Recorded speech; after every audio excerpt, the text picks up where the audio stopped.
Hello everyone, welcome back to my channel. How are you guys doing? Today's video will be my first Virginia Woolf novel, which is quite weird because she's my favorite author, like by far. And I might be a little biased, but trust me when I say she's awesome. I would also like to say that this book, The Waves, contains my favorite quote ever, which is, "There was a star riding through clouds one night, and I said to the star, consume me." Virginia Woolf, born Adeline Virginia Stephen, was born in London 1882. Woolf was one of the most important 20th century authors and pioneer in the use of stream of consciousness as a narrative device. She was a member of the Bloomsbury Group, alongside other intellectuals such as Vita Sackville-West, John Maynard Keynes, yes, the creator of the Keynesian economic theory, which is just so random, and Leonard Woolf, whom she later married.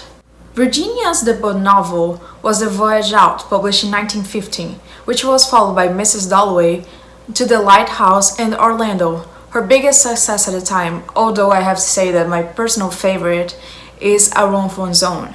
Now, about The Waves. The Waves follows the maturity of a group of friends that struggle to live on with the death of their close friend, Percival. Despite its sentiment of grief, the novel is most remarkable for its rich, poetic language that expresses the inner life of its characters.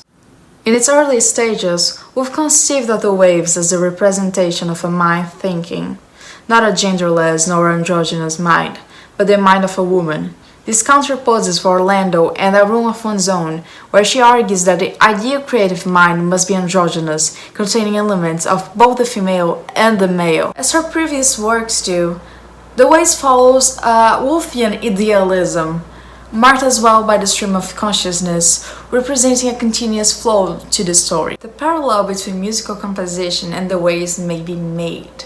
The use of combination of words or sounds for immediate emotional impact rather than for referential capacity. Virginia even said, "I am writing The Waves to a rhythm, not to a plot." In composing the novel as a whole, she draws on different characteristics that are fragmented and compose the different thought patterns of each of the 6 characters. Louis is the organizer. Neville has a poetic precision in his choice of literary language. Susan is associated fecundity, with motherhood as a form of creativity. Rhoda inhabits the shadowy world of imagination, and Bernard is, self-proclaimingly, a teller of narratives. Perhaps the very same sense of privacy, of being inside the character's psyche, and still not being able to fully grasp what's being presented. It's what makes the book so hard to read. As said Alex Swerdling, I don't know how to pronounce that, sorry. The novel is a vision of human solitude, dramatizing the fact that even our most intimate relationships are flawed by the limited access to other minds. Summing up, the novel suggests that the only way to find love and warmth in our lives is through sensibility. Now, my criticism, as I described, is not an easy book to read. I hold it very, very, very dearly, but still there are some passages that I don't know what to make of. But I do think this is one of the few novels that I would truly call a masterpiece. All the characters merge into each other, forming a biography of their friendship. Then, we follow motives that question what is intimacy and how to achieve it, and it's just great. I don't really have any criticism. I just love it so much.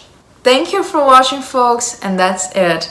Please like and subscribe. If you have any book requests, please write them down in the comments. Bye!